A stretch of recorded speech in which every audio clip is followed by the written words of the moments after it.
Good evening बच्चों, कैसे हैं आप सभी। फर्स्ट ऑफ ऑल आपको बहुत बहुत धन्यवाद हमारे चैनल पर 500 अबाउ सब्सक्राइबर करने के लिए। ऐसे ही आप अपना प्यार हमारे पे बनाते रहिए और हमारे चैनल को सब्सक्राइब करते रहिए।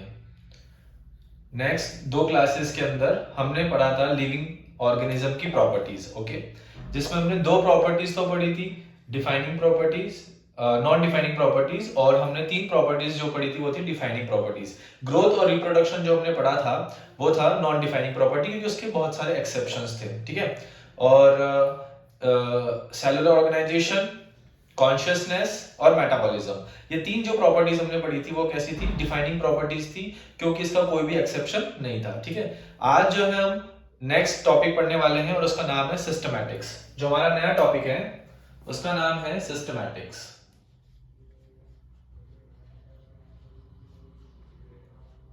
Systematics, okay.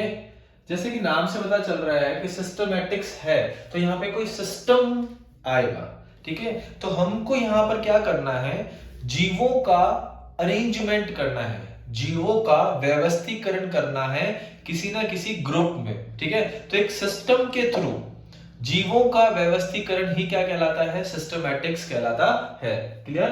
क्या बोला हमने, जीवों का एक सिस्टम के थ्रू व्यवस्थीकरण करना क्या कहलाता है, सिस्टमैटिक्स कहलाता है। अब जो सिस्टमैटिक्स है वो वर्ड डिराइव हुआ था एक लैटिन वर्ड से जिसका नाम है सिस्टेमा, ठीक है। This word derived from A Latin word, और वो लैटिन वर्ड कौन सा बच्चों, सिस्टेमा। कौन सा वर्ड है, सिस्टेमा, ठीक है। तो सिस्टेमैटिक शब्द जो है सिस्टेमा से डिराइव्ड हुआ था, और सिस्टेमा का मतलब क्या होता है, सिस्टेमा का मतलब होता है systematic arrangement, systematic arrangement of organism, यानी जीवों का व्यवस्थीकरण ही क्या कहलाता है, सिस्टेमा कहलाता है। और सिस्टेमा जो है वो क्या बनाता है, सिस्टमैटिक्स बनाता है। और सिस्टेमा जो है एक कौन सा वर्ड है, लैटिन वर्ड है, ठीक है, जिसका मतलब होता है सिस्टमैटिक अरेंजमेंट ऑफ ऑर्गेनिज्म, जीवों का व्यवस्थीकरण। It's that clear? सिस्टमैटिक शब्द को सर्वप्रथम यूज करने वाले साइंटिस्ट थे कैरोलस लीनियस, ओके। तो systematic word first used by Carolus Linnaeus.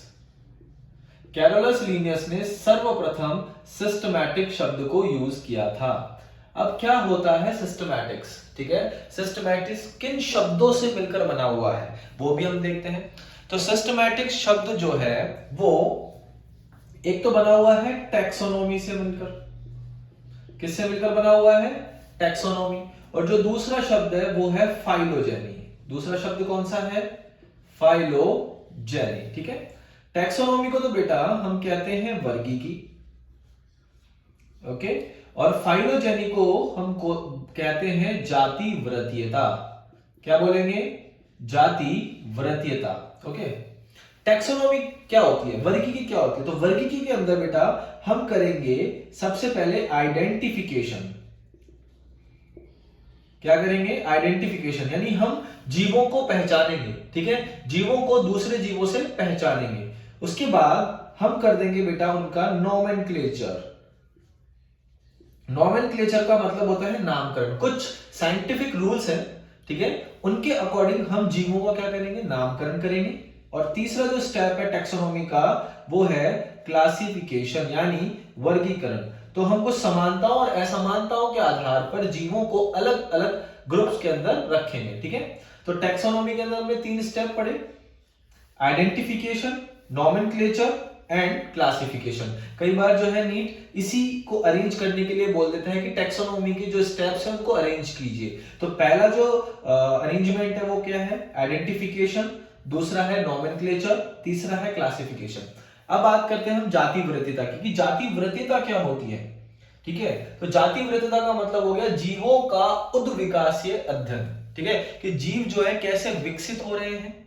ठीक है, तो उसी को हम क्या बोलते हैं, उद्विकास। उद्विकास हमेशा क्या होता है, एक धीमी प्रक्रिया है। ठीक है, और निरंतर होने वाली प्रक्रिया है। उद्विकास कभी भी स्टॉप नहीं होता है, एवोल्यूशन कभी भी स्टॉप नहीं होता है। हाँ, वो रेगुलर चलता रहता है बट धीमे धीमे। ओके, तो फाइलोजेनी क्या हो गया, इवोल्यूशनरी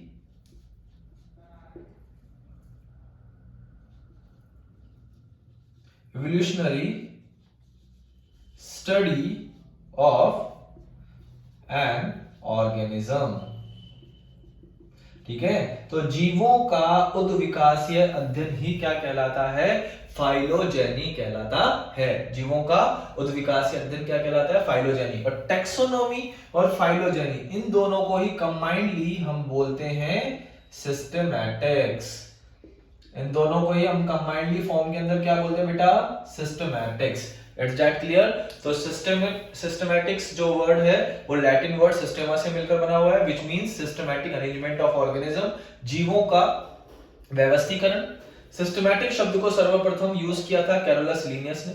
सिस्टमैटिक शब्द के अंदर हम टैक्सोनॉमी को पढ़ेंगे और सिस्टमैटिक शब्द के अंदर हम फाइलोजेनी को भी पढ़ेंगे। It's that clear. अभी सिस्टमैटिक्स होता क्या है, अगर हम इसकी डेफिनेशन देखें कि सिस्टमैटिक्स क्या है, तो सिस्टमैटिक्स के अंदर हम प्लांट्स के यानी पादपों के बाह्य आकारिकी लक्षणों का अध्ययन करते हैं। ठीक है, सिस्टमैटिक्स हम किसका अध्ययन करेंगे, पादपों के बाह्य आकारिकी लक्षणों का, जैसे कि लीव्स, स्टेम, रूट, फ्लावर। ठीक है, तो इनकी आकारिकी कैसी है, ओके, तो उनका अध्ययन करेंगे हम सिस्टमैटिक्स के अंदर। तो हम इसके अंदर लिख सकते हैं study of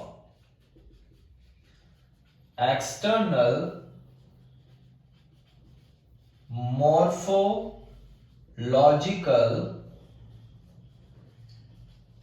character of plant, यानी प्लांट्स के, पादपों के बाह्य आकारिकी लक्षणों का अध्ययन हम किस में करते हैं, सिस्टमैटिक्स में करते हैं। Like leaves, fruits, stem, root and flower.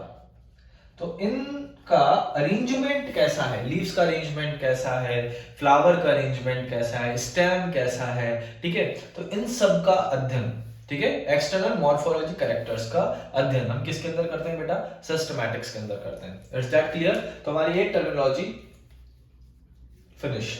Okay, आप इसका स्क्रीनशॉट लीजिए। देन हम दूसरी टर्मिनोलॉजीज पढ़ने वाले हैं जिसका नाम है न्यू सिस्टमैटिक्स। ओके बच्चों, let's start.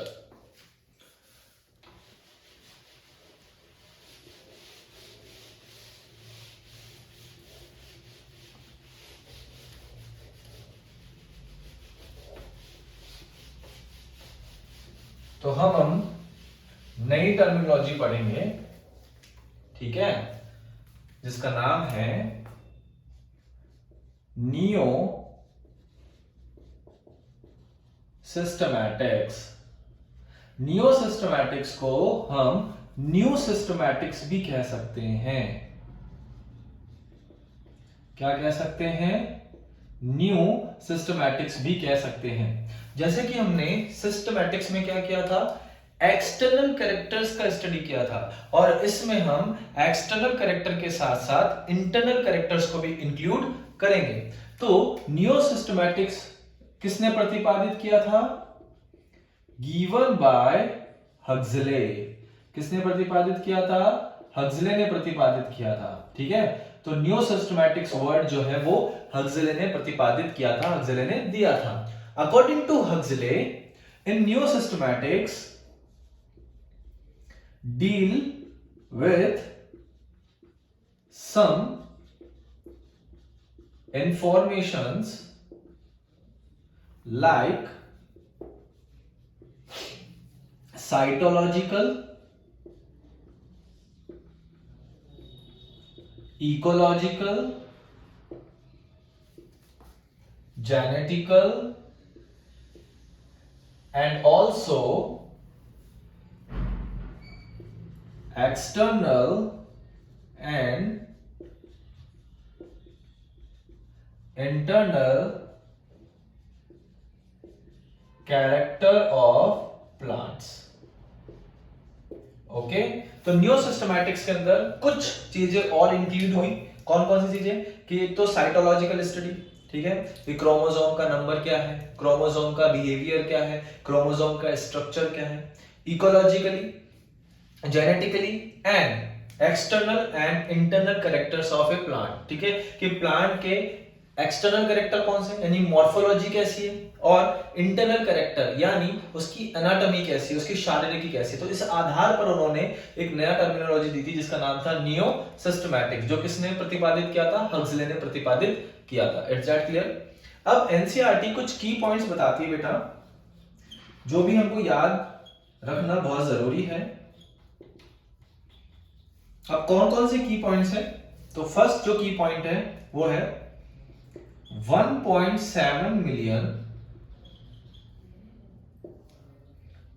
to 1.8 million species have been taxonomically identified। इसका मतलब ये हुआ कि अब तक हमारी अर्थ पर 1.7 मिलियन से 1.8 मिलियन जातियों को पहचाना जा चुका है। अब हम क्लास 12th में एक चैप्टर है बायोडाइवर्सिटी। बायोडाइवर्सिटी में साइंटिस्ट है रॉबर्ट में, उन्होंने बोला था कि टोटल अर्थ पर 7 मिलियन स्पीसीज है। कितनी मिलियन स्पीसीज है? 7 मिलियन। उनमें से हमने 1.7 टू 1.8 मिलियन स्पीसीज को आइडेंटिफाई कर लिया है, और अभी बहुत सारी स्पीसीज जो है आइडेंटिफाई करनी बाकी है। ओके, उसके बाद जो दूसरा हमारा की पॉइंट है वो है मैक्सिमम डाइवर्सिटी, यानी आपको सबसे ज्यादा जो विविधता है वो कहां देखने को मिलेगी? सबसे ज्यादा विविधता आपको देखने को मिलेगी ट्रॉपिकल रेन फॉरेस्ट में। ट्रॉपिकल रेन फॉरेस्ट, जिसको हम बोलते हैं उष्णकटिबंधीय वर्षावन। उष्ण कटिबंधीय वर्षावन। तो सबसे ज्यादा जो विविधता है वो कहां देखने को मिलती है? सबसे ज्यादा विविधता उष्ण कटिबंधीय वर्षावनों में देखने को मिलती है। और मिनिमम डाइवर्सिटी आपको कहां देखने को मिलेगी? मिनिमम डाइवर्सिटी आपको देखने को मिलेगी टुंड्रा और डेजर्ट में, टुंड्रा प्रदेशों में और डेजर्ट में, रेगिस्तान में, मरुस्थल में। ओके, तो 1.7 मिलियन टू 1.8 मिलियन स्पीसीज अब तक पहचानी जा चुकी है। ओके, सबसे ज्यादा जो विविधता है आपको उष्णकटिबंधीय वर्षावनों में देखने को मिलेगी, और सबसे कम विविधता आपको देखने को मिलेगी टुंड्रा और डेजर्ट एरियाज के अंदर। It's that clear? स्क्रीनशॉट लीजिए।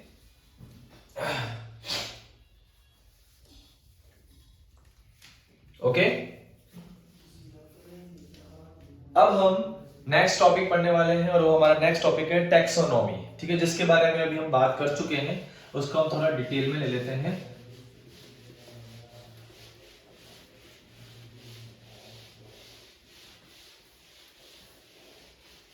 टैक्सोनॉमी,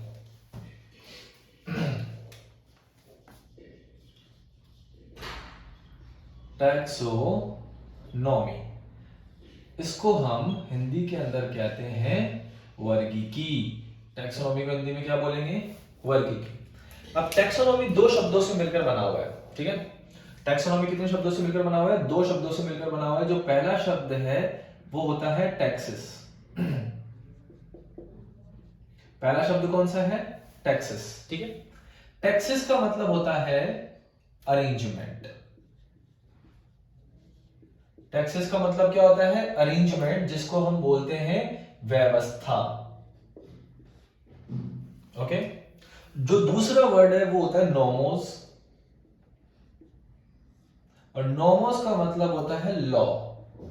लॉ का मतलब होता है नियम।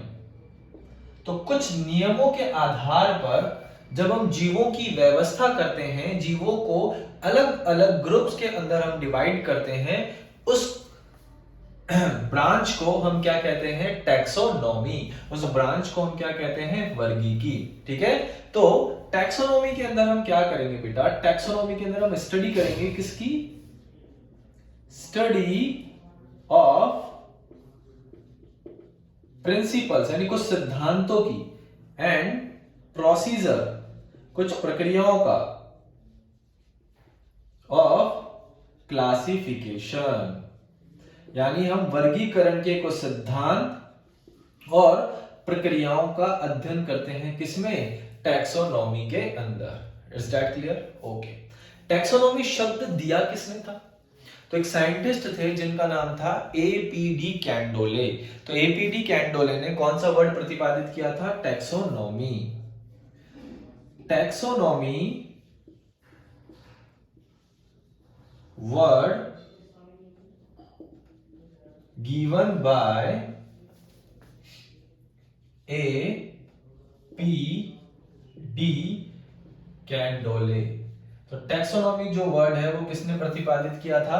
एपीडी कैंडोले ने प्रतिपादित किया था। और एपीडी कैंडोले ने अपनी एक पुस्तक भी लिखी थी, और उस पुस्तक का नाम था, यानी उस बुक का नाम था दी एलिमेंट्री बॉटनी। ओके, पुस्तक का नाम क्या था? दी एलिमेंट्री बॉटनी, जो किसके द्वारा लिखी गई थी? एपीडी कैंडोले के द्वारा लिखी गई थी। ओके, फादर ऑफ टैक्सोनॉमी कौन है? अगला क्वेश्चन है हमारा, father of taxonomy. Father of taxonomy, तो टैक्सोनॉमी के जनक कौन है बताइए? तो टैक्सोनॉमी के जनक है कैरोलस लीनियस।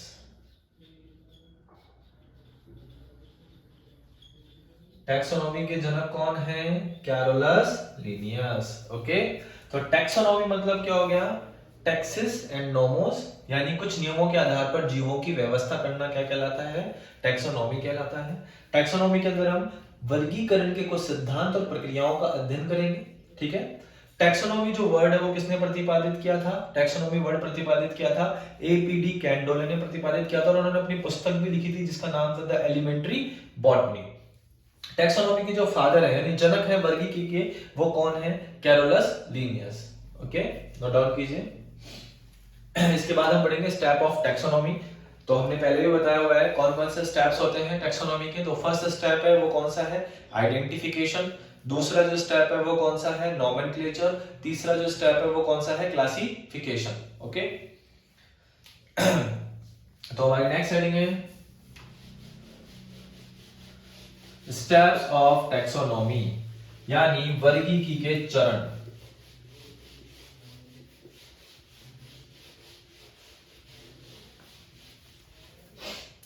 हमारा जो अगला टॉपिक है वो है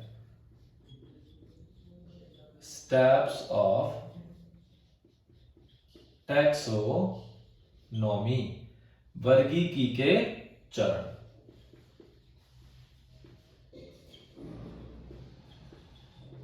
ओके, तो वर्गीकी का जो पहला चरण है वो है आइडेंटिफिकेशन।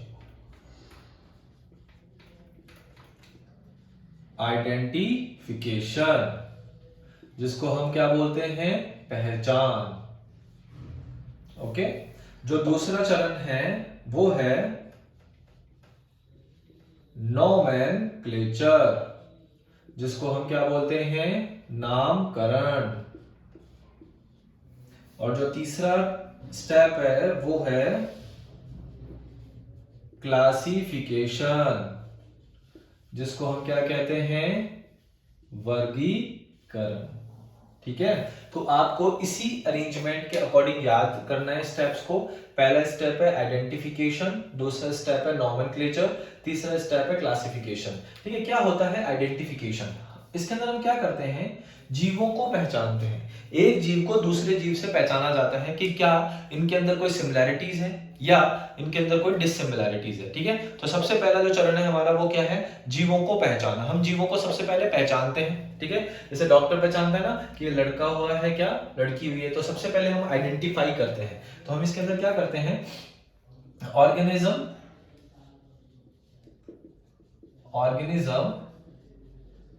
recognized by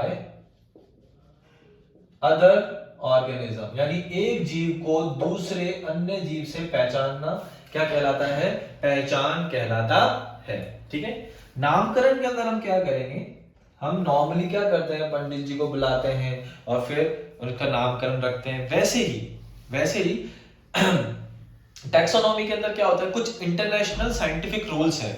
ठीक है, उसके अकॉर्डिंग जीवों का क्या किया जाता है, नामकरण किया जाता है, जो पूरे विश्व में सेम रहता है। ठीक है, तो नॉमेनक्लेचर के अंदर हम क्या करेंगे, naming of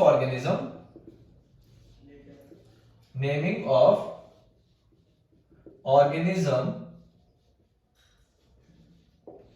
according to international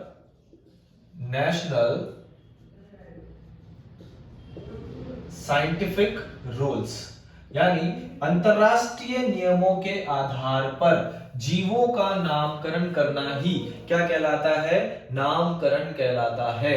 अंतरराष्ट्रीय नियमों के आधार पर जीवों का नाम रखना क्या कहलाता है, नामकरण कहलाता है। उसको हम क्या बोलते हैं, नोमेनक्लेचर कहते हैं।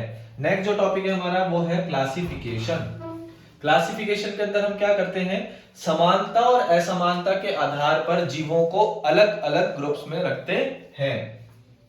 तो क्लासिफिकेशन के अंदर हम क्या करेंगे, organisms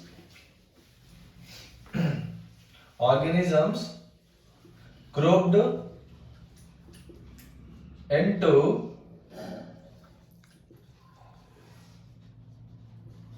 different categories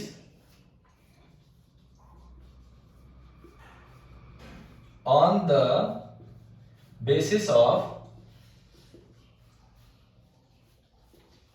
similarities and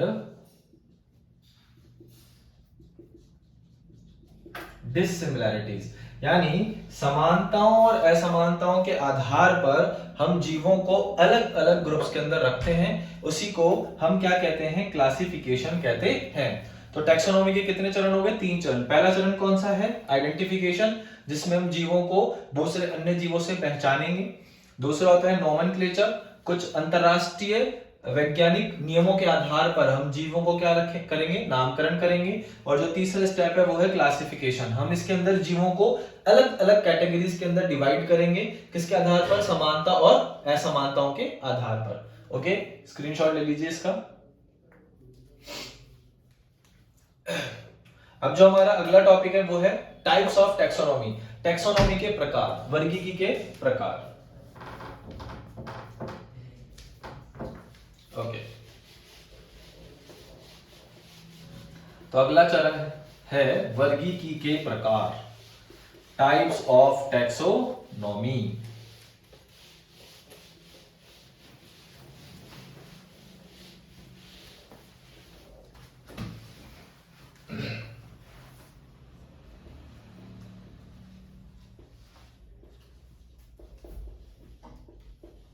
वर्गीकी के प्रकार।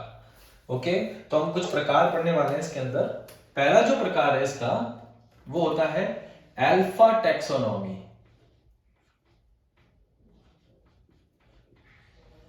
Alpha taxonomy, okay. दूसरा जो प्रकार होता है वो होता है बीटा टैक्सोनॉमी। तीसरा जो प्रकार होता है वो होता है ओमेगा टैक्सोनॉमी। चौथा जो प्रकार है वो है साइटो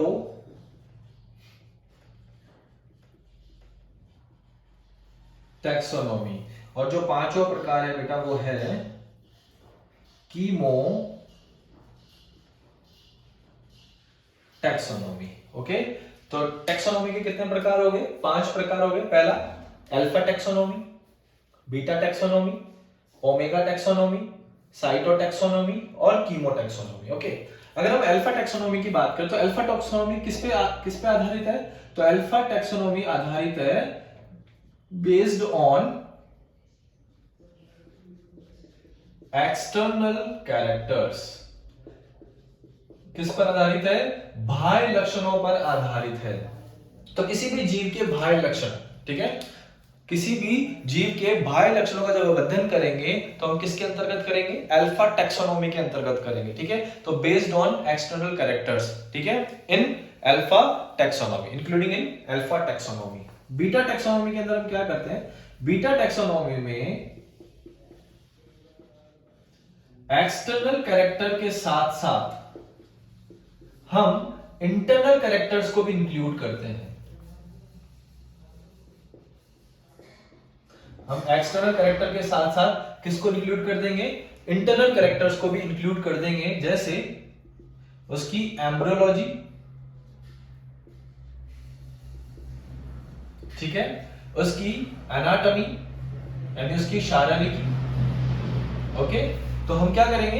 एक्सटर्नल कैरेक्टर्स के आधार साथ साथ हम इंटरनल कैरेक्टर्स को भी इंक्लूड कर देंगे, जैसे एम्ब्रियोलॉजी, उसकी भ्रूणी की क्या है, उसकी शारीरिकी क्या है। तो इन सब का अध्ययन हम कौन सी टैक्सोनॉमी के अंदर करते हैं? बीटा टैक्सोनॉमी के अंदर करते हैं। ठीक है, अब हम ओमेगा टैक्सोनॉमी की बात करें तो ओमेगा टैक्सोनॉमी में क्या होता है? प्लांट्स के बारे में, ठीक है, जितनी भी इंफॉर्मेशन अवेलेबल है वो सब के सब किसके अंदर होगी? ओमेगा टैक्सोनॉमी के अंदर होगी। ठीक है, तो हम यहां पे लिख सकते हैं all the information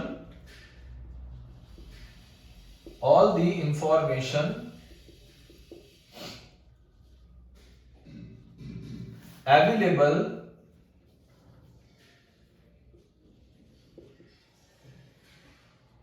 about plants, कि जितनी भी इंफॉर्मेशन है प्लांट के बारे में वो सब की सब किसके अंदर इंक्लूड होगी?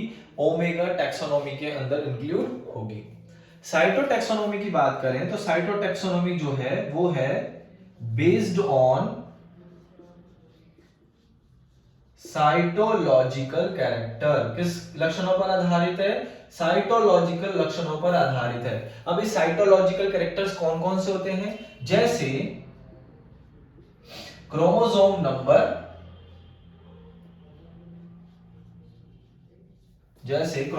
नंबर, की गुणसूत्रों की संख्या क्या है, क्रोमोसोम स्ट्रक्चर, गुणसूत्रों की संरचना क्या है, और क्रोमोसोम बिहेवियर।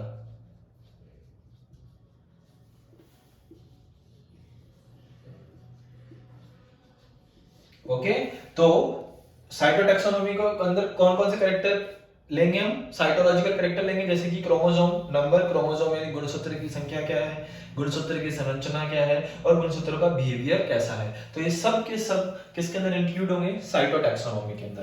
कीमोटैक्सोनॉमी की बात करें तो कीमोटैक्सोनॉमी बेस्ड ऑन केमिकल कैरेक्टर्स, ठीक है, तो ये किस पर आधारित है? केमिकल कैरेक्टर्स पर आधारित। अभी केमिकल कैरेक्टर्स क्या क्या होते हैं कि प्लांट में रेनिन की प्रेजेंस, फैटी एसिड्स की प्रेजेंस, अमीनो एसिड की प्रेजेंस, एल्केलॉइड्स है या नहीं है, ये सभी अध्ययन हम किसके अंतर्गत करते हैं? कीमोटैक्सोनॉमी के अंतर्गत करते हैं। तो बच्चों, टैक्सोनॉमी के अंदर हमने 5 टाइप्स पढ़े हैं। पहला टाइप है अल्फा टैक्सोनॉमी। अल्फा टैक्सोनॉमी के अंदर जितने भी एक्सटर्नल कैरेक्टर्स आते हैं सबके सब इंक्लूड किए जाते हैं। बीटा टैक्सोनॉमी के अंदर बाह्य लक्षणों के साथ साथ आंतरिक लक्षणों को भी रखा जाता है। ओमेगा टैक्सोनॉमी में एक पादप के बारे में संपूर्ण जानकारी होती है। साइटो टैक्सोनॉमी के अंदर साइटोलॉजिकल कैरेक्टर्स को रखा जाता है, जैसे क्रोमोसोम का नंबर, क्रोमोसोम का स्ट्रक्चर, क्रोमोसोम का बिहेवियर। कीमोटैक्सोनॉमी के अंदर केमिकल स्ट्रक्चर्स को हम रखते हैं, केमिकल कैरेक्टर्स को हम रखते हैं, जैसे रेनिन है कि नहीं है, fatty acids, amino acids, alkaloids, ठीक है। तो इन सब की प्रेजेंस जो होती है उसके आधार पर हम केमिकल कैरेक्टर्स को इंक्लूड करते हैं कीमोटैक्सोनॉमी के अंदर। तो these are the 5 type of taxonomy. Screenshot ले लीजिए।